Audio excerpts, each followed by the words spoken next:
Okay. About 6 months ago, I got an email from somebody who's probably in this audience. I don't know who it was. But she asked me to please review the Ontario sex ed curriculum and to write something up about it. Well, that type of thing takes a very long time. It takes many hours. I've done it before. I did it for New York City, and I did it for New Zealand and for other places, and it's extremely time-consuming. So I had to just say, I'm sorry, but I can't do it. 3 months later, someone else contacted me. We really need you up here. Please, can you come? I looked at my schedule. It just wasn't doable. About a month ago, I get another email. Dr. Grossman, you must come up here. I started to do some reading to find out what's the story up here. And I learned that the sex ed curriculum was first introduced in 2010.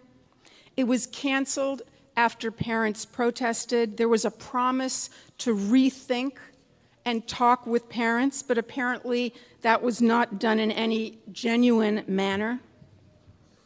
And now, the curriculum, here it is right here, is back, and it will be in place, I understand, next month. I read about the huge rallies that you had with thousands of people. You have a website, a Facebook site, protesting this curriculum with 14,000 likes on it. You have a petition with 18,000 signatures, and in May you did that school boycott and kept kids home, 20,000 students home in protest. That is amazing.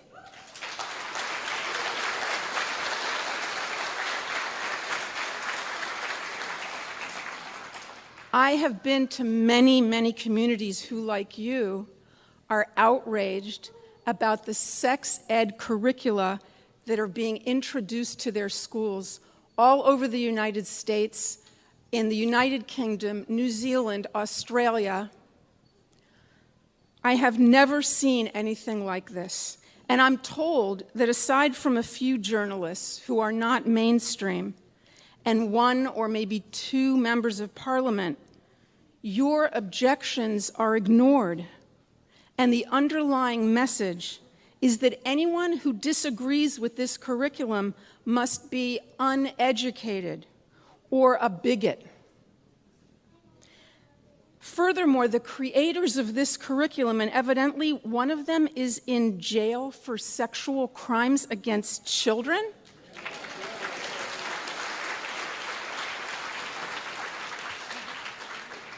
The creators and supporters of this curriculum see themselves as noble and compassionate. They care about your children, and you parents who are fighting this, you're the problem.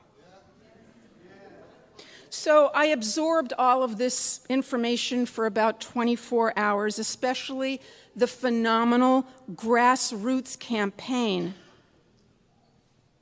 And I decided, I'm going to Toronto.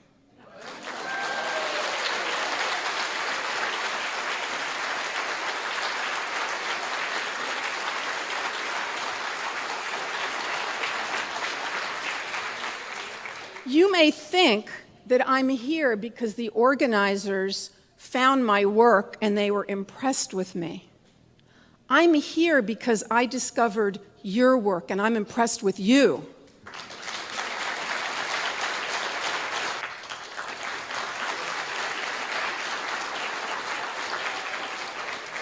I have reviewed the curriculum for ages 1 through 8, grades 1 through 8. I have not looked at the high school one. If I did, I'm sure I'd have another few hours to talk. The parts about diet, alcohol, smoking, and a lot of other things, it's actually quite good.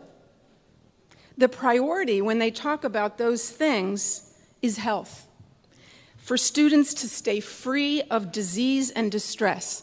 The language is straightforward. There's no nonsense. There's lots of facts, even if those facts are hard to hear. The tone is firm and authoritative. We adults know more than you, and we are warning you about the consequences of unhealthy choices. Don't smoke, don't drink, avoid junky food and sodas, be smart, control your appetite. You can do it. And if you don't, well, there may be a price to pay. Then you move on to the area called human development and sexual health. The approach here is altogether different. The priority is not your child's health. The priority is to mold your child's thinking and attitudes so that they respect and affirm and are comfortable with all sexual choices and lifestyles.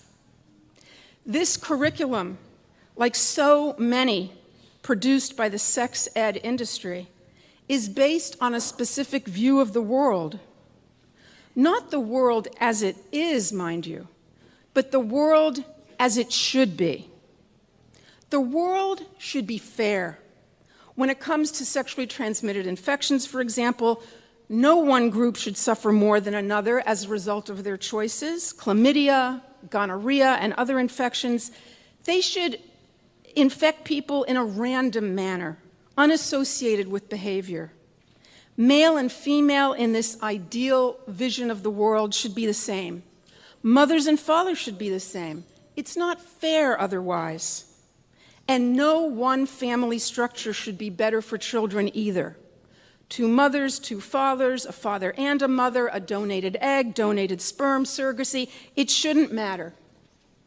I call this the Marxist approach to human development.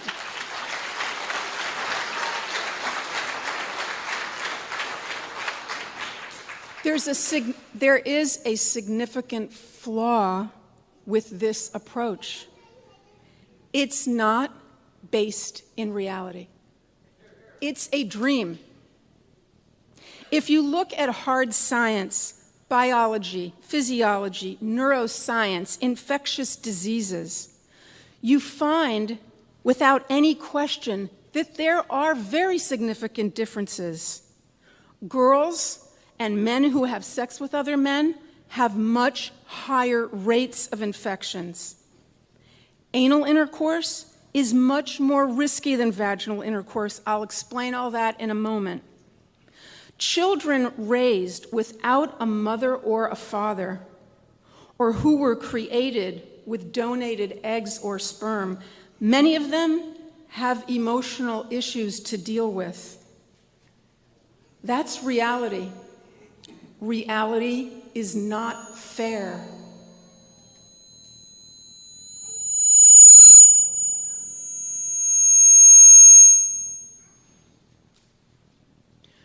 Reality is not fair, and part of growing up and becoming an adult is realizing that life is not fair.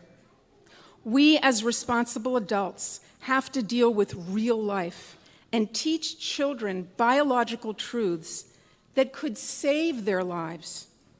We can't, for the sake of an idealistic vision of how the world should be in someone's mind, sacrifice the health and, yes, sometimes the lives of young people. And I have to say that that is what's going on in this curriculum. So I'm here to provide you with ammunition in your battle. I can't address all the problems in this curriculum in terms of the sex education, but I'm going to try to address a lot of the major ones. First, I want to tell you just a little bit about me. I'm a child, adolescent, and adult psychiatrist, and I worked for many, many years, 12 years, on one of the largest campuses in the United States called UCLA. I saw thousands and thousands of students there.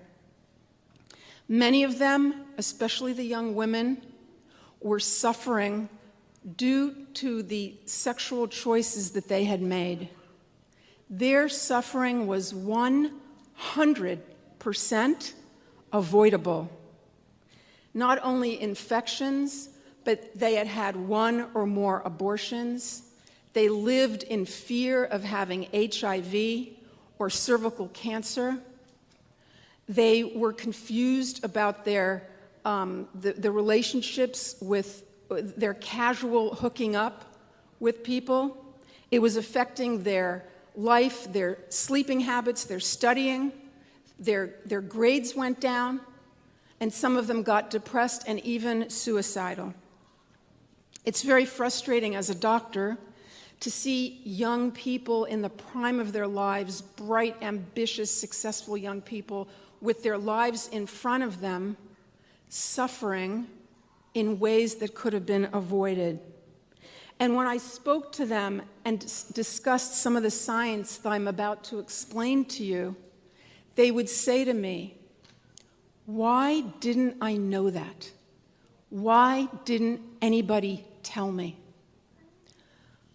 I concluded that my profession, the medical profession, is failing young people.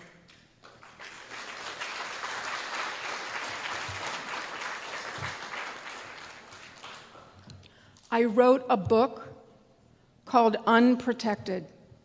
A campus psychiatrist reveals how political correctness in her profession endangers every student. Each chapter in this book describes an actual student or a number of students who came to me for a specific issue and how, due to the politics and the agendas in my profession, their suffering was increased. After that, I wrote another book specifically about sex education, and it's called "You're Teaching My Child What?" Now let's turn to the curriculum. First, I want to address an issue that I know bothers many of you, and that's age appropriateness. What is age appropriate? How much do we say? When do we say it? How do we say it? There's a story I heard of a little boy who came to his father one day and said, "Dad, where do I come from?" His father took a deep breath, and he thought to himself, okay, this is it, the big question, the big conversation. And he sat down with his little son and explained everything from A to Z, every detail. And at the end, his son had sat quietly listening. He says, "Well, that's where you come from. Do you have any questions?"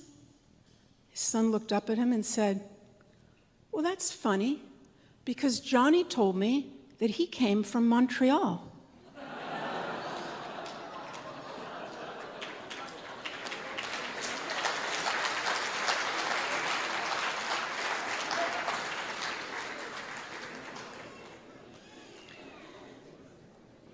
In your curriculum on page 93, it says that kids in grade 1 should be able to identify their body parts, including their genitalia, using correct terminology. We talk about all body parts with respect. Why is it important? The teacher can ask, why is it important to know about your own body and use correct names for the parts of your body? The student can answer, all parts of my body are a part of me, and I need to know how to take care of and talk about my own body. If I'm hurt or need help, and I know the right words, other people will know what I'm talking about. Now, first grade, that's 6 years old. In case you don't have a 6-year-old in your life, here's what they look like. Here's a 6-year-old. Here's a 6-year-old. Another 6-year-old. And finally, a 6-year-old. They're very little. And they're innocent. Their innocence has value. Their innocence is precious. A child's innocence and sensitivity and modesty come naturally and should be protected. My professional opinion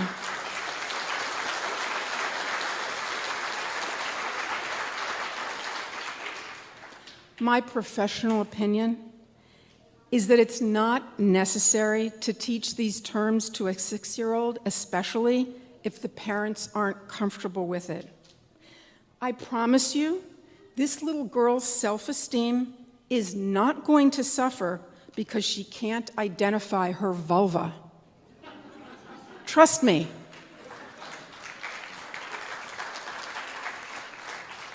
If the issue here is preventing child abuse, then what you do is you explain to your child that we all have private parts. Those are the parts that are covered by your bathing suit.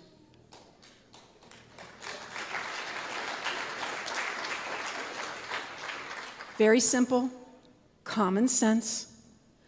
Anyone who wants to see or touch you there, that's a bad person. You scream, run away, and tell us as soon as you can.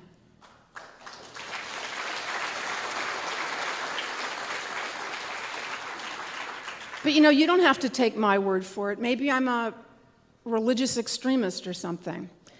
Look at what the American Academy of Child and Adolescent Psychiatry, and this is the mainstream organization of child and adolescent psychiatrists in the United States. This is what they say about talking to your kids about sex. Many children have their own words for body parts. It is important to find out words they know and are comfortable with to make talking with them easier. Parents should respond to the needs and curiosity level of their individual child, offering no more or less information than their child is asking for and is able to understand.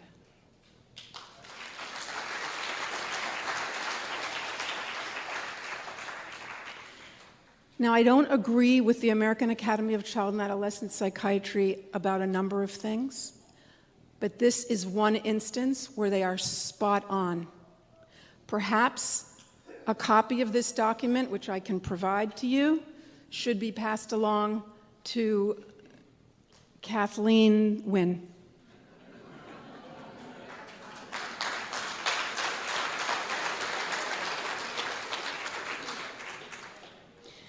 What's really going on here with this curriculum is an attempt to desensitize children. The ideology that animates the curriculum confuses sensitivity and modesty with shame and negative self-image, but there's a big, big difference. Now, I want to move on and look at how the curriculum deals with health issues such as smoking and alcohol. Nicotine for grade 4 is very addictive and is absorbed quickly in your body. The craving for nicotine can make a person very uncomfortable, and that can be stressful. Tar is made up of thousands of chemicals that can cause cancer and other illnesses. Smoking, the short-term effects, bad breath, bad clothing and hair odors, possibly problems with family and friends, arguments with parents. Young people who smoke are more likely to be less active, to try other drugs, not do well at school, addiction, yellow teeth, getting out of breath easily, etc., respiratory disease, lung or oral cancer. Alcohol. Again, a long list: higher body temperature, slower reflexes, drowsiness, lowered inhibitions. You can read it, slurred speech, so on and so on and so forth. Now let's look at the guidance for sexual relationships. In grade 6, what should you consider when making any decision regarding a relationship? My comfort level, my personal and family values, my personal limits, and the limits and comfort of others are some of the things I should consider. As if a 6th grader can possibly know that. This is not developmentally appropriate. To determine one's comfort level, your personal and family values, your personal limits, and the limits and comfort of others, these are things that adults struggle with.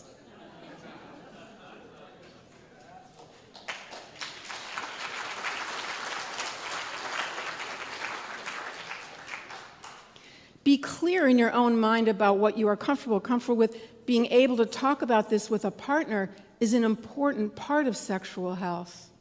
Having sex can be an enjoyable experience and can be an important part of a close relationship when you are older.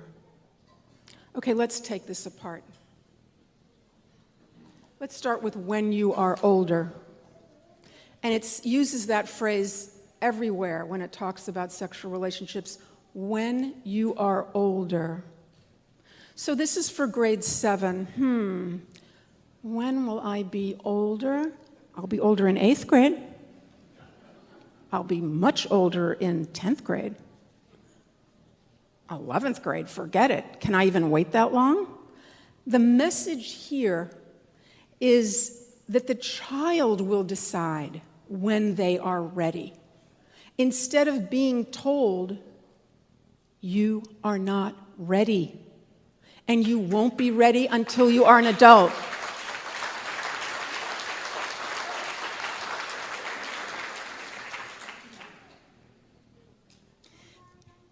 As compared to diet and exercise and smoking, where the teacher is an authority and informs the child of what the risks are, and she doesn't downplay it, and she doesn't use kid gloves. She puts it out there in an authoritative way with an expectation, a firm expectation that the student is going to make the right choice. Over here, it's all up to the student to figure out. It's this complex thing that they have to look inside and know themselves and know the other person and so on and so forth. Here's the last one, grade 8. There are pros and cons. Again, it's complicated. There's pluses and minuses to being in a relationship.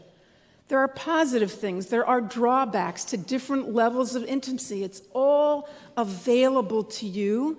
You just need to decide. This is a big mistake, and it's inconsistent with the approach that a responsible teacher or medical person or parent should take.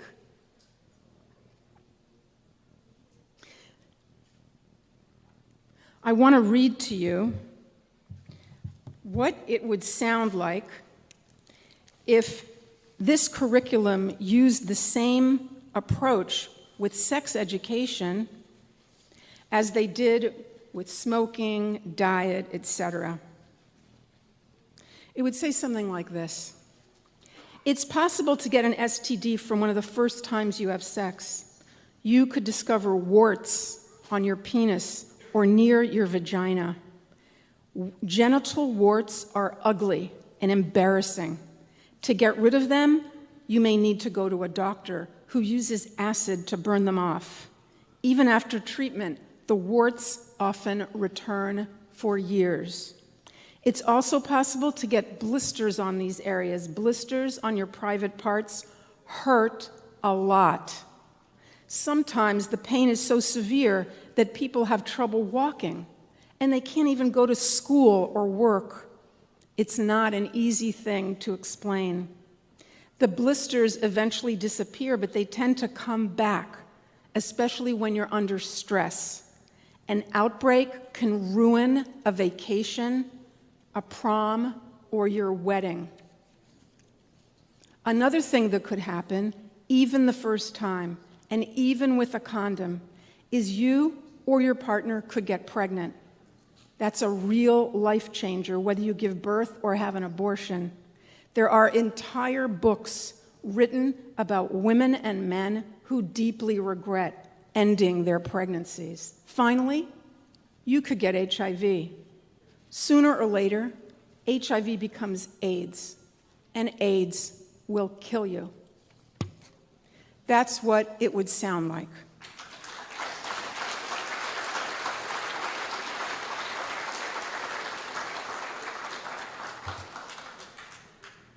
Another thing that this curriculum completely ignores is the fact that the brain of a child and an adolescent is immature.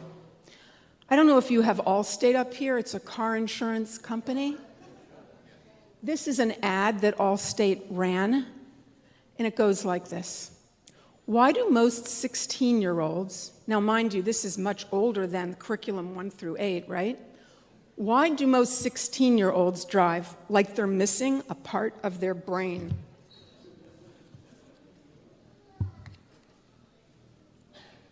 Because they are.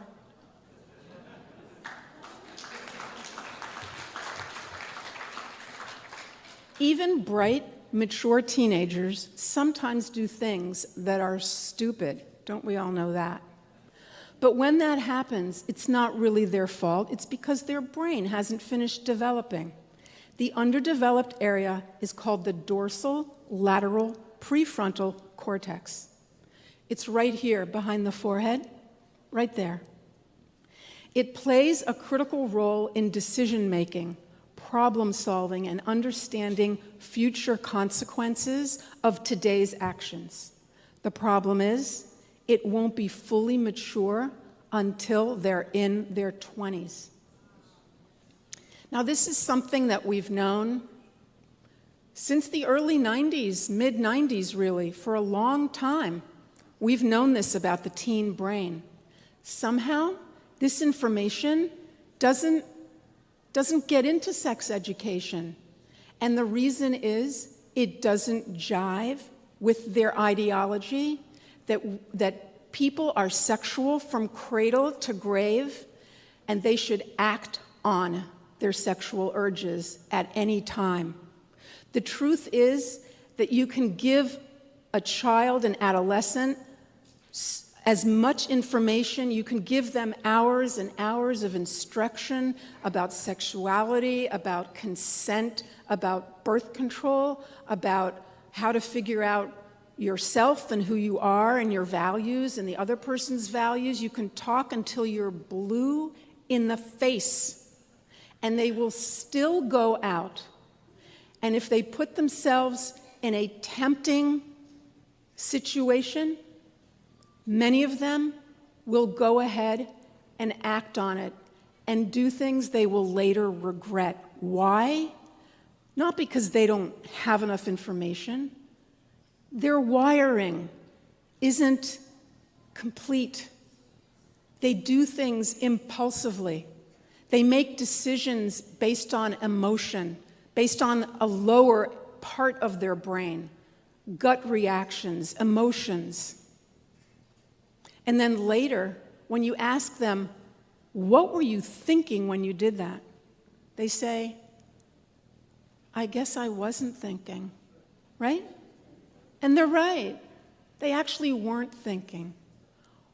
We need to bring this neuroscience, which is what it is, into sex education so that teachers and parents and also teenagers and children understand this, so they know not to even get close to a situation that they will later regret.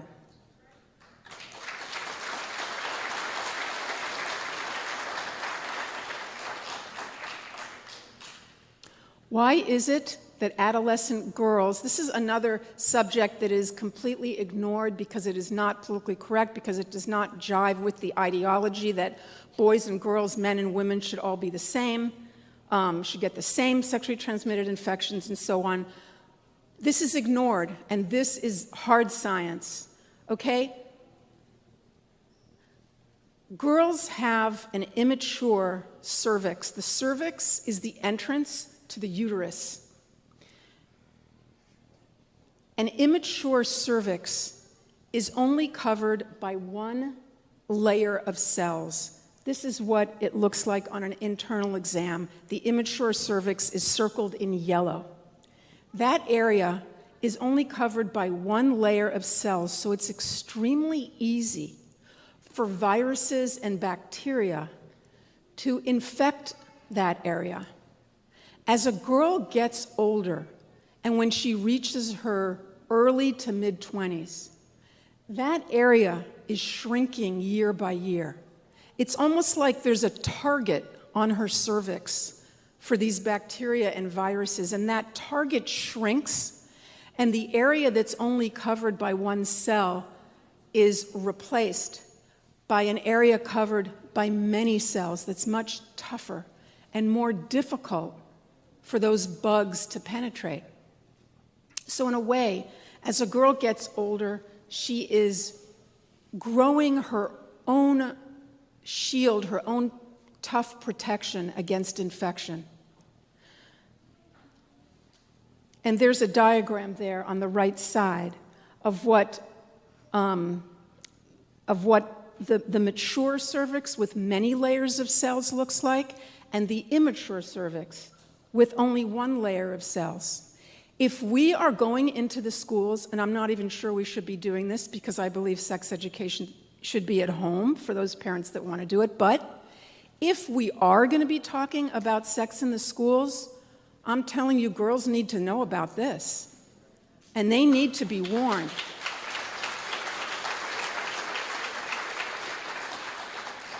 Especially when the curricula is saying to these girls, you know, you need to discuss these things in an open way with who?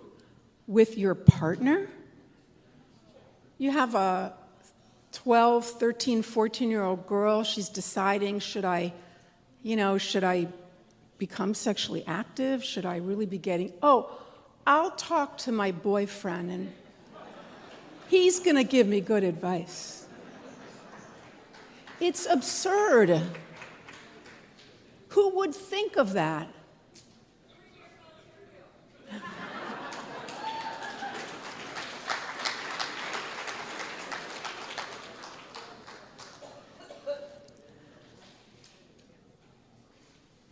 Oh, here's the cervix again. The mature cervix on the left side, the immature cervix on the right side. Okay. This is why the Centers for Disease Control in Atlanta, in the United States, that is the authority on all diseases, sexually transmitted diseases pose a severe threat to women's health and fertility. Biological factors place women at greater risk than men. So what I'm saying here is that this is one of the major faults of your curriculum here. This is the reason the immature cervix and girls feeling like, by the way, those infections that I spoke about of the cervix can occur even if a condom is worn. And the ignorance and lack of biologically correct information due to the sex ed industry, has led us in the United States to a situation where another young person between the age of 15 and 24 gets a sexually transmitted infection every 3.5 seconds. That's where we are in the United States of America. You're not actually doing so well over here either. This is chlamydia in Canada, 1995 to 2010, going up. I'm not going to spend too much time on this, but you're going to see that they're all going up. Okay, the other thing that I want to point out, very important, if we are going to be, and again, I'm not saying I agree with it, but if the curriculum is introducing to students the idea of various forms of sexual expression, and they are presenting that idea as if all forms are the same risk, we need to do that in an accurate way, because that is simply false. That's a lie. At the very least, anal intercourse in terms of HIV transmission is at least 31 times more dangerous than vaginal intercourse, and this comes from the Department of Health of New York City. The number is probably many times higher than that, but I've used the lowest number because even that is very, very high. The reason for that is anatomy, histology, physiology. The vagina is very different from the rectum. The vagina, the lining, is 20 to 45 cells thick. The elastic tissue of the vagina allows for stretching. It is made for a big baby to get through there, after all. There is natural lubrication. There's a low pH, which inactivates HIV.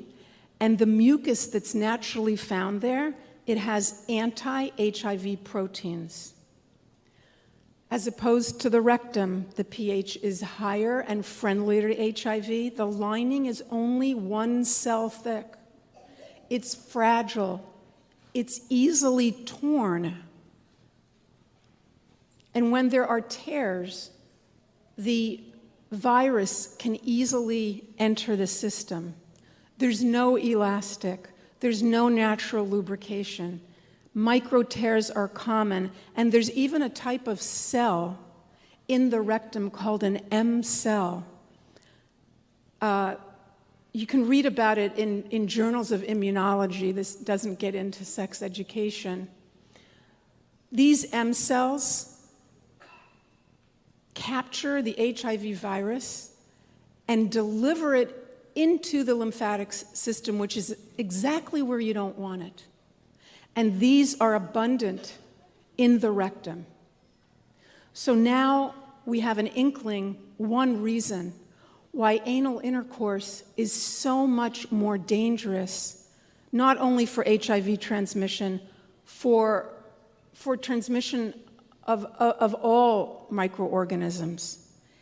In my material, in my lectures to kids, I just tell them, it is too dangerous. Don't do it.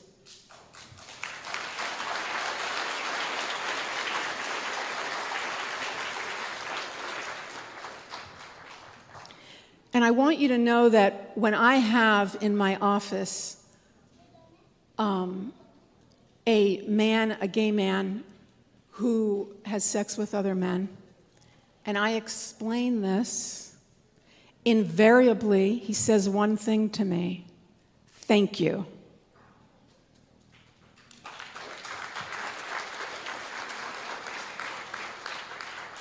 Okay, this is a question about condoms. In your curriculum, it says, just like in all the curricula that are pushed by the sex ed industry, that you should always use a condom when you have sex, and condoms will, safe sex, you'll be protected against pregnancy, against infection. Not true.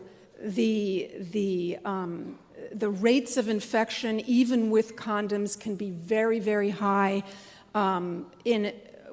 With viruses such as herpes and the human papillomavirus, which are the two most common infections, they live on skin that is not covered by a condom. They can be transmitted in that way. And it really makes hardly any difference over time whether a condom is worn or not.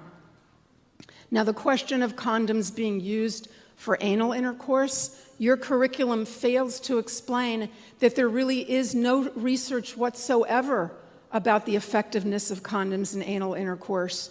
In Europe, some years ago, in Holland, where gay marriage has been legal for many, many years, and it's a very tolerant culture there, obviously, there was a condom that was specifically developed for men who have sex with men to use. And it was more sturdy and thicker, and it basically failed because people did not use them. But it's an important thing to know because it acknowledges that when it comes to this particular behavior, you can't depend, you don't depend on that, especially if it's life or death. Now, on the FDA website in America, the Food and Drug Administration, which is the government part of the department in the government that is responsible for medical devices, and a condom is considered a medical device. It used to say, until last year, it used to have this: are condoms strong enough for anal intercourse? Condoms provide some protection, but anal intercourse is simply too dangerous to practice. It said it on this government website, and it explained that they're more likely to break, et cetera, there's more friction, and so on. It was removed. This is no longer on the FDA website. Did biology change? Did physiology change? I don't think so. What changed is the culture. What changed is the pressure on these departments and government organizations to eliminate this sort of warning. And you know what? It harms the very people that they think they're protecting. Who needs to know this more than anything? The boys and men who are interested in having sex with other boys and men. It can save their lives to know this. That's why I call this whole thing such a fiasco. Intentional fiasco. Okay. There's a lot of other things to talk about. I'll just go to this for a minute. Gender stereotypes. Your curriculum is very big on warning students about gender stereotypes. No, no, no. Don't expect boys to like to play soccer and girls like to play with dolls or stand around talking and in the playground, and all those things are stereotypes. There's nothing to them. Wrong. If you you have a medical school here, right? University of Toronto has a medical school, I guess? Yeah.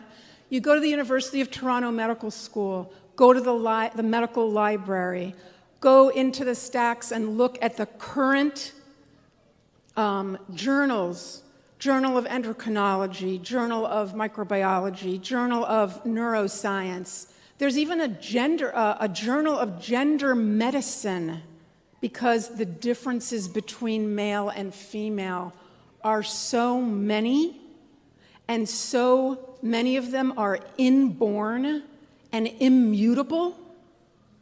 Every week every day, you can go online and find another characteristic or feature that is different in men and women, boys and girls. I read such an amazing thing, and that is that every organ in the body is actually male or female, even the heart, the liver, because every cell is, except red blood cells, but every cell in the body is imprinted with male or female because of the chromosomes, right? You have either two X or an X and a Y chromosome. That makes a big difference. And so every organ is different. And it turns out that if someone needs a kidney or a liver transplant, they'll do better if they get that organ from the same sex donor. Because if a woman gets a liver from a male, and that liver has all those Y chromosomes in all the cells, her body is more likely to recognize it as foreign and to mount an immune reaction and reject it. So why am I going into this? Because to tell kids that there's nothing to the idea of gender stereotypes, that it's all due to our culture and society, that boys and girls, men and women behave differently, go into different professions, take care of the kids, one goes home, all that stuff, it's falsehood. It's been proven false.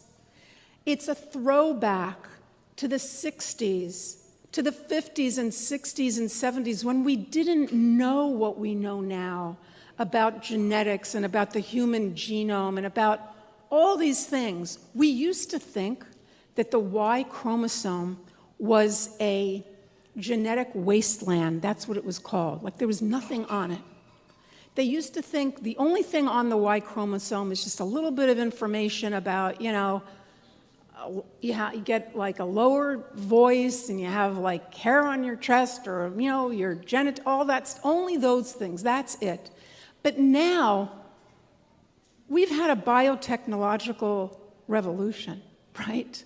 We have mapped out the entire genome, including the Y chromosome, and we know that the Y chromosome is filled with information. And the Y chromosome begins to have an impact on a person, on a boy, when he is 8 weeks after conception. An 8-week-old embryo, the brain of an 8-week-old embryo, a male, begins at that time to be different than a female.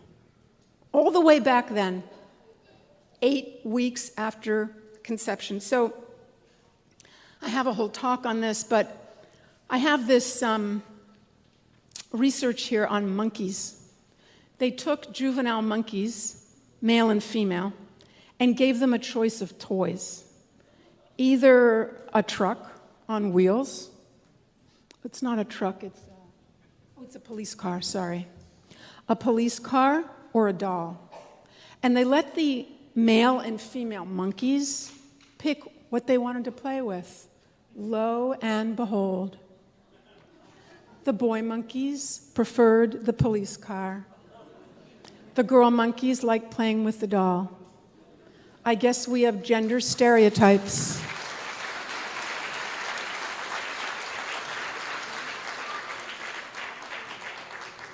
There's the 8-week-old embryo. This is when the brain begins to differentiate between male and female. Now this, in my opinion, is the most radical and disturbing sentence in the entire curriculum. Stereotypes are usually formed when we do not have enough information. Not everyone has a mother or father. Someone might have 2 mothers or 2 fathers.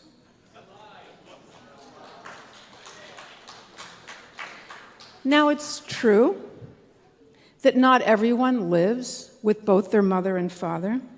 It's true that not everyone knows their mother and father. Not everyone has a mother and father. Did I need to come all the way from New York to tell you that?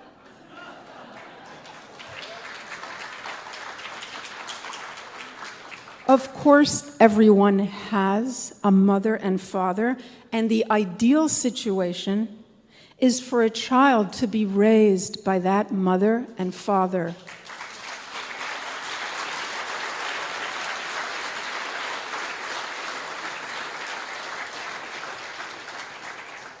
The vision that's behind this sentence is that biological bonds are irrelevant, that a child only needs loving adults, and that genetic relationships don't matter.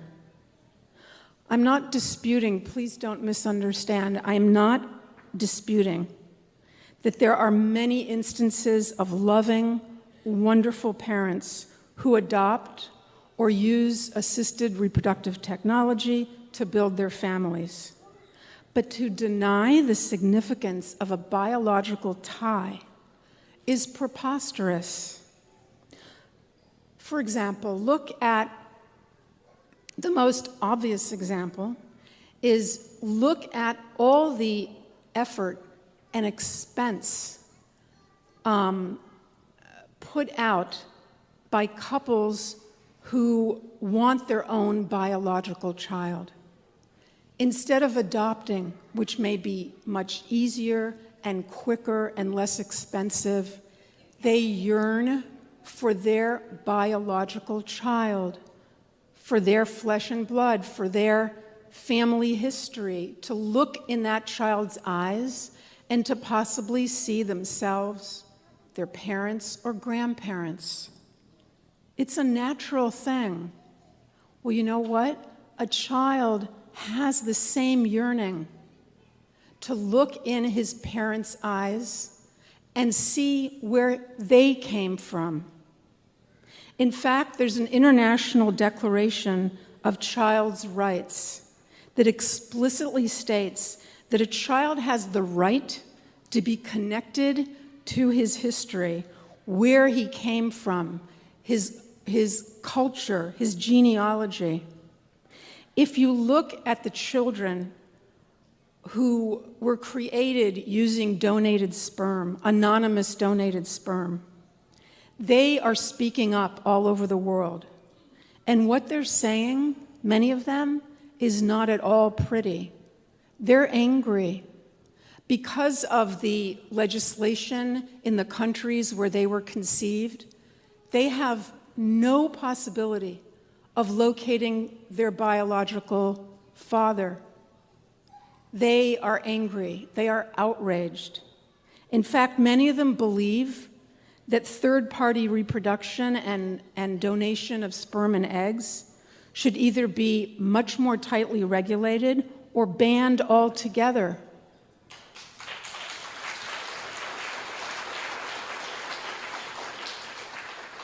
When making policy decisions about these type of things, we have to listen to the children, to the consequences of these things, not to, I know that the parents are in pain, and I know that the parents are yearning, but the children come first.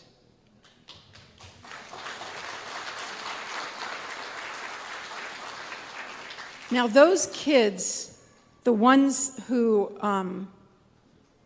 were created using anonymous sperm donors, do you know that many of them walk around when they're on a bus or on the subway or walking down the street?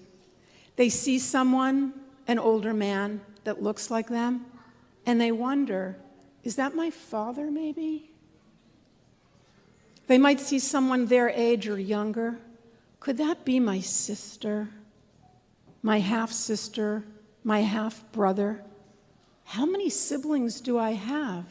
You know, in the United States, I don't know about here, but there is no regulation as to how many offspring can be created from one man's sperm donations. There are men that have hundreds and hundreds of children out there. They are also speaking up, some of them, and they're not happy at all. Now, I have many questions for Kathleen Wynne, but one of them is this. How is it that you acknowledge the pain and the tears of certain groups, but not others? You acknowledge the struggle of students who are gay or lesbian or who have gender issues. You've tuned into that and you'll do whatever it takes to support them. But you ignore the plight of many, many other children, the children that I just described.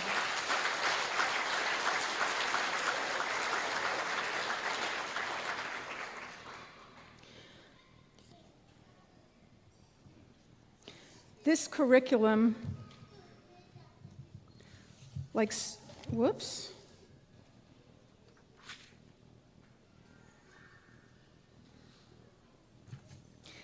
This curriculum, you see how it says in big letters here, health. It's supposed to be a health curriculum. This curriculum, when it comes to sexual curriculum, is entrenched in ideology.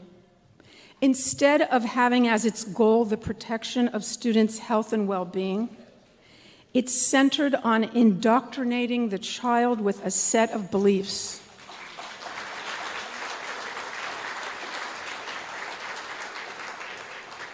Those set of beliefs may or may not be consistent with their parents' values.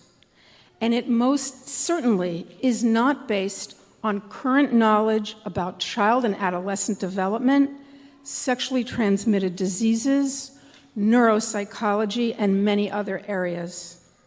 It cannot be based on current science because current science undermines the worldview. And when the truths of science run contrary to the ideology, they're ignored. They simply don't exist. What they do, and this is what happens in every instance, they attack the messenger, like one of the speakers said before, that he was called an idiot. And I'm called all kinds of names. Some of them I won't repeat here. I'm called names. Do they attack me based on the science? No. No. They attack me, they call me names, and dismiss me, and ignore me.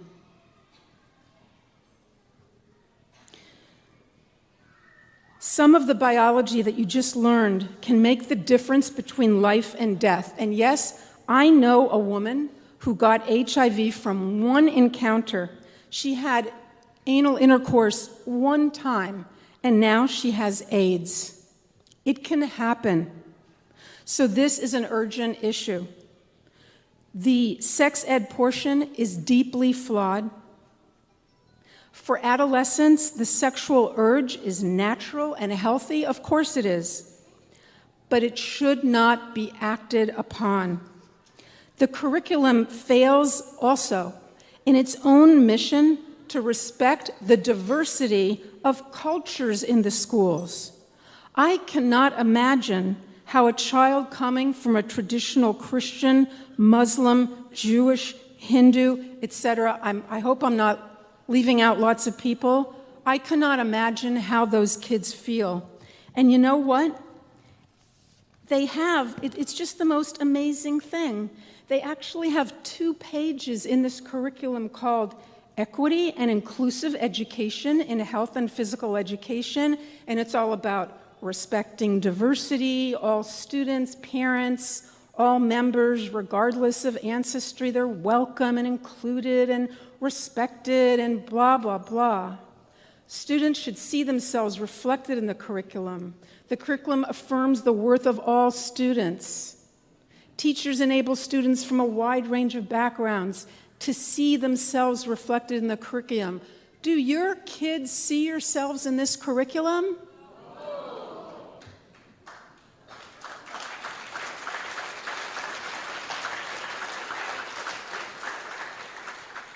So to conclude, this is all about a crusade to change society, to desensitize children, to indoctrinate them with falsehoods. Instead of fighting deadly viruses and bacteria, this curriculum is fighting homophobia. I encourage you to stand firm. Your voices matter. Science is in your corner.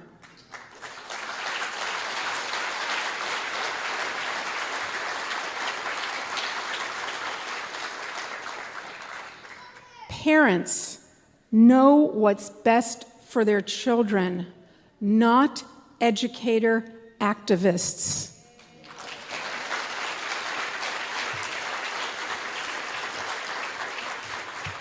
So I'm going to finish with a story. When my son was about 7 or 8 years old, he came home from school and he announced, "I know how babies are made. Danny told me." So I said to him, "Why don't you tell me what Danny explained, and I'll tell you if it's correct." He looked up at me in astonishment, and he said, "What? You know?"